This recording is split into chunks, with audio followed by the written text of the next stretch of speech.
Hello everyone and welcome back. So we have started the obstetric preparation and we have discussed the antepartum hemorrhage. Now in this video we will discuss the postpartum hemorrhage.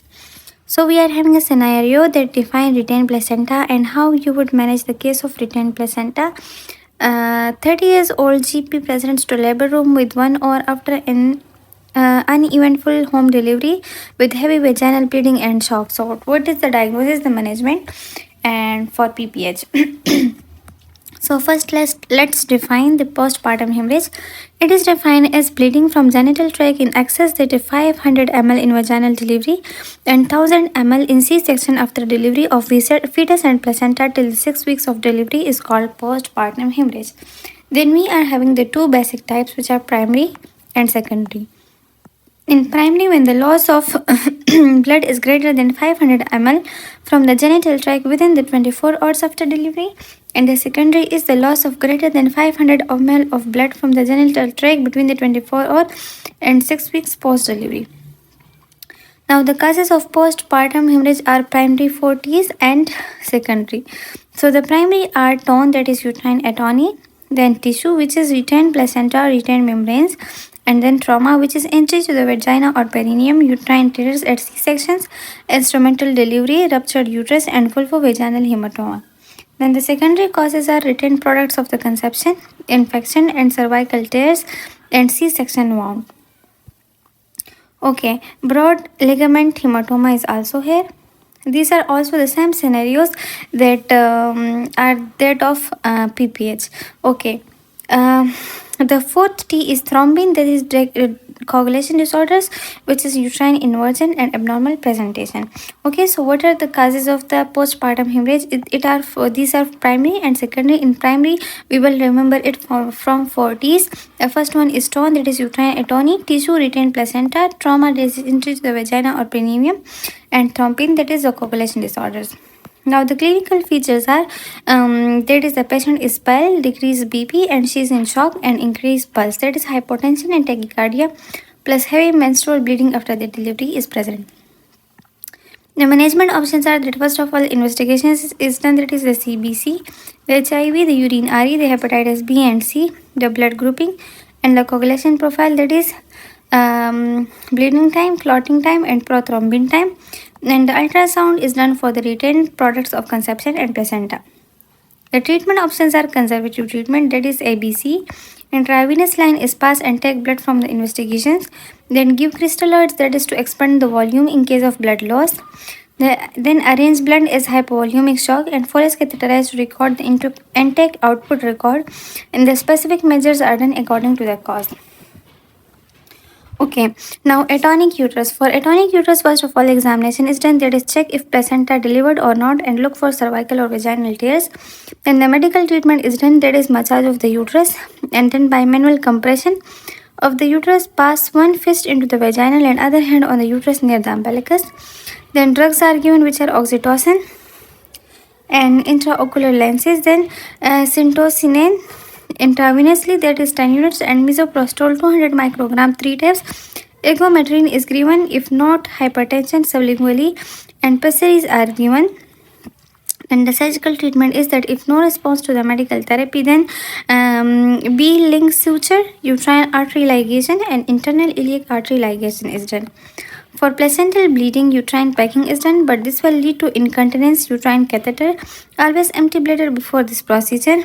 Then for retained placenta, first check if attached or detached. If attached to the uterus, then remove placenta under anesthesia, and if detached, then put the patient in lithotomy position. Enter the right hand into the vagina and look for placenta, and separate placenta, clean the cavity, and give antibiotics intravenously. For coagulation disorders, replace RBCs, that is blood transfusion is done, transfuse plasma, that is plasma phytoproteins and platelets, and replace the coagulation factors with cryoprecipitates. Then the treatment of the secondary PPH is done as dilatation and evacuation, and for infection give antibiotics for 24 hours. Ampicillin third generation, cephalosporins and metronidazole are given, and remove the retained products of the placenta. So this was the postpartum hemorrhage. We have discussed the scenarios for it. These scenarios are that there is G3P2 comes to labor room in emergency with labor pain for the last 20 days, 20 2 days, and she is handed by Dai, and she is exhausted. Hmm.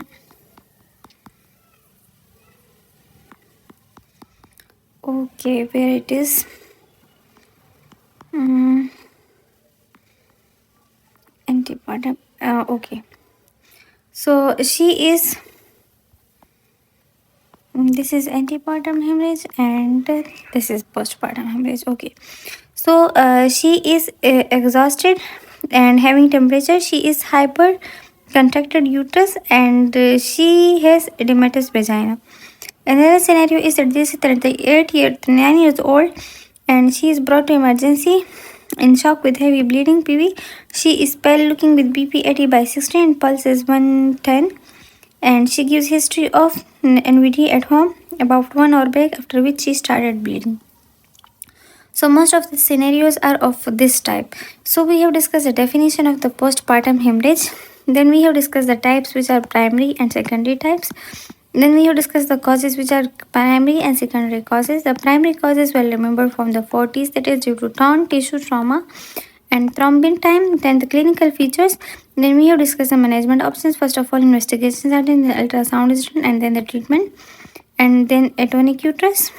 Then we have discussed the placental bleeding, the retained placenta, and the coagulation disorders, and then the treatment of the secondary postpartum hemorrhage. Now, coming towards the next topic, that is multiple pregnancy. Okay, now coming towards next topic, that is multiple pregnancy. So for multiple pregnancy, we are having a scenario that there is a 26-year-old G2P1 presents to antenatal clinic at 30 weeks gestation with the chorionic diamniotic twin pregnancy. So what will be the mode of delivery if first twin is cephalic and second twin is breed, and what are the maternal complications and what are the fetal complications that she can have? Another question is that there is a twin pregnancy, and what are the important issues to be considered at early stage of twin pregnancy, and what are the complications, and how will you deliver the second twin whose lie is transverse. Then we have 20 years old PG with 37 weeks to pregnancy, first cephalic and the second is breech, presented to antenatal clinic. So what are the management options? So let's define the multiple pregnancy first. Multiple pregnancy consists of two or more fetuses. Multiple pregnancy occurs due to ovulation and subsequent fertilization of more than one oocyte, and it can also result when a single embryonic mass split into two. The predisposing factors for multiple pregnancy are 5 times more common in Asians and Africans. Increased maternal age, that is greater than 35 years, and multipara, and recurrence, that is history of previous twin pregnancy, and family history, and fertility drug history, and increased follicle stimulating hormone and luteinizing hormone levels preconceptional are the predisposing factors for multiple pregnancy. Now the classification are that the classification of multiple pregnancy is based on the number of the fetuses, that is twins, triplets and quadruplets, the number of the fertilized eggs, that is zygosity, the number of placenta, that is chorionicity, and the number of amniotic cavities, that is amnioxicity. Then we are having the types which are dizygotic and monozygotic. The dizygotic are non-identical twins or fraternal twins in the fertilizations of separate eggs on placenta and on amniotic sac and diamniotic. Then monozygotic, which is identical twins and results when the single embryonic mass split into the following. The monozygotic are within the 3 days of the fertilization. We are having diamniotic and dichorionic.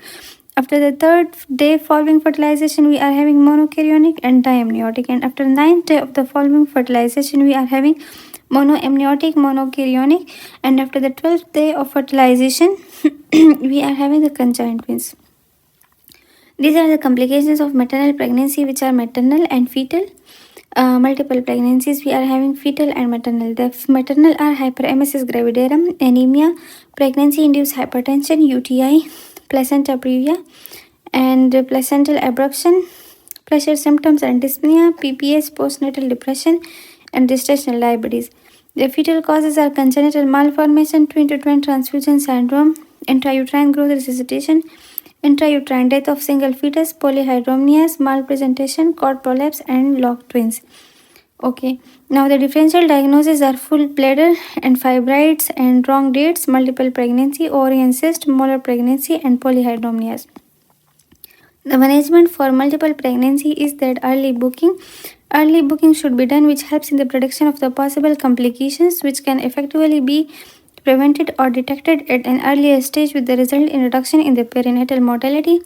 Then visit schedules are done, that is due to the increased risk of gestational diabetes and other diseases. Visits should be as follow: after every 4 weeks until 28 weeks, every 2 weeks up till 32 weeks, and weekly till last week. History is taken, that is exaggerated symptoms of the pregnancy and hyperemesis gravidarum. Pressure symptoms, which are dyspnea, palpitations, and heartburn, and abdomen is larger than expected for gestational age. Then the examinations are done, which are GPE, that is tachycardia, pallor, edema, and varicosities and hemorrhoids. Then abdomen, which is increased fundal height than expected for gestation, and exclude all the differential diagnosis. More than 2 fetal poles are present, and fetal heart sounds at 2 different sites. In the investigations, we are having the routine investigation, that is ultrasound examination in each trimester.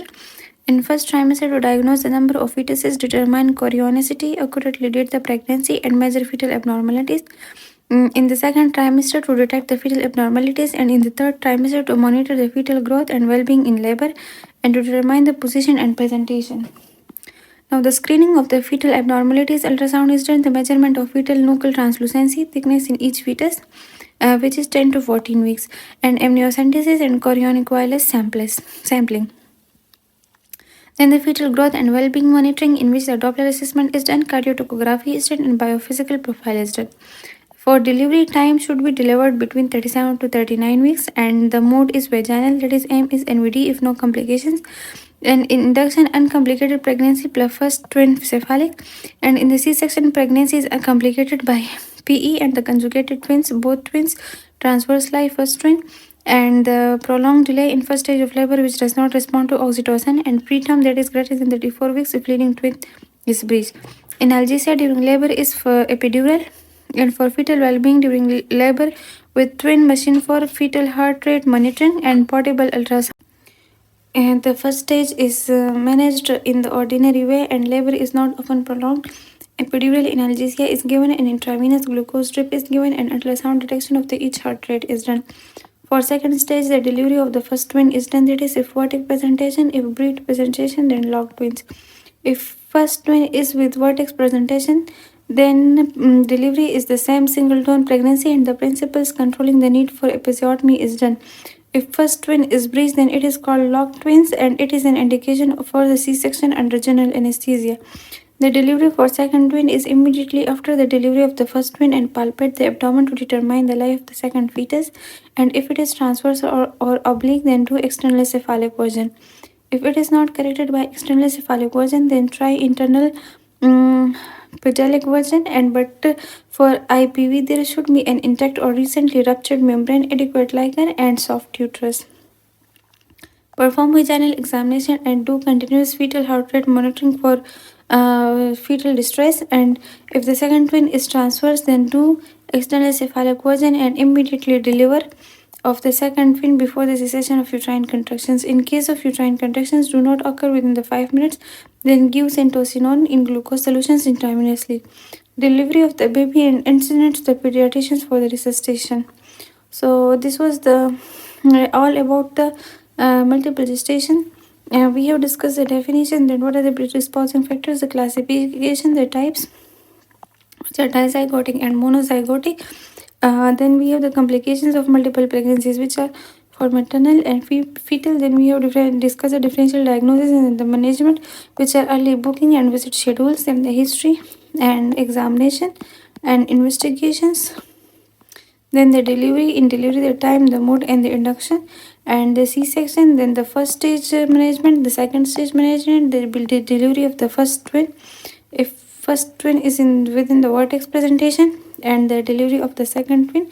If the second twin is transferred, then transfers, and what to do. So here we have entered the topic multiple gestation. In the next video we will discuss the puerperium and the puerperal pyrexia and episiotomy during the delivery of a child. Thanks for watching.